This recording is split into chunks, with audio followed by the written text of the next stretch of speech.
तर मंत्रालयामध्ये लाच घेणाऱ्या राजू ढेरिंगे या कारकुनाला आता 16 तारखेपर्यंत पोलीस कोठडी सुनावण्यात आली आहे। एसीबीने ढेरिंगेला विशेष एसीबी कोर्टामध्ये हजर केलं। राजू ढेरिंगे याच्या चौकशीमधून अनेक बाबी समोर येऊ शकतात। याच प्रकरणामध्ये आणखी कोणाला अटक होणार आहे का या संदर्भातली माहिती देखील लवकरच समोर येईल।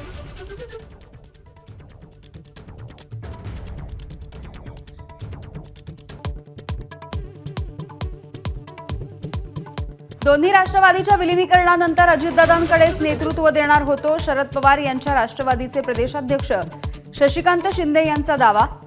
दादांचं स्वप्न अपूर्ण राहिलं ते पूर्ण करण्याची सर्वांची जबाबदारी असल्याची मांडली भूमिका।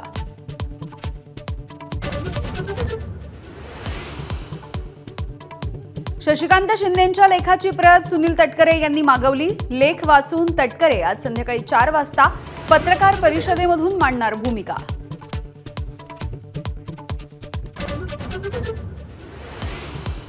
सकारात्मक पद्धतीने काम करा। पुण्यामध्ये राष्ट्रवादीच्या कार्यकर्त्यांसोबत संवाद साधत असताना उपमुख्यमंत्री सुनेत्रा पवार यांचं आवाहन।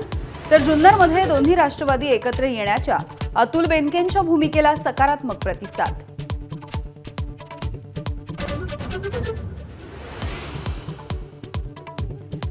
लाच प्रकरणासोबत माझा संबंध आला तर राजीनामा देईन, अन्न आणि औषध प्रशासन मंत्री नरहरी झिरवळ यांची पहिली प्रतिक्रिया।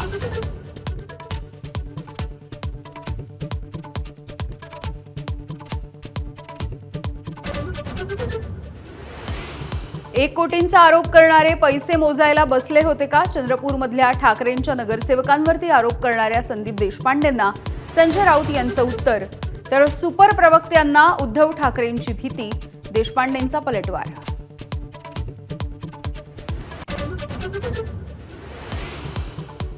मुंबईतल्या मेलेडी कोस्टल रोडवरती मराठी गाण्यासाठी मनसे आक्रमक। कोस्टल रोडवरती मनसेचं आंदोलन।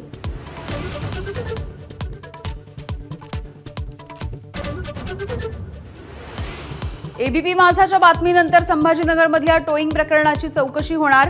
5,000 रुपये दंड लागू करण्याच्या टेंडर प्रकरणाची चौकशी करू, महापौर समीर राजूरकर यांची माहिती। पुण्यातील चाकण औद्योगिक वसाहतीमध्ये चालत्या बसला आग। बसमधील सर्व 50 प्रवासी सुखरूप। शॉर्ट सर्किटमुळे आग लागल्याची प्राथमिक माहिती।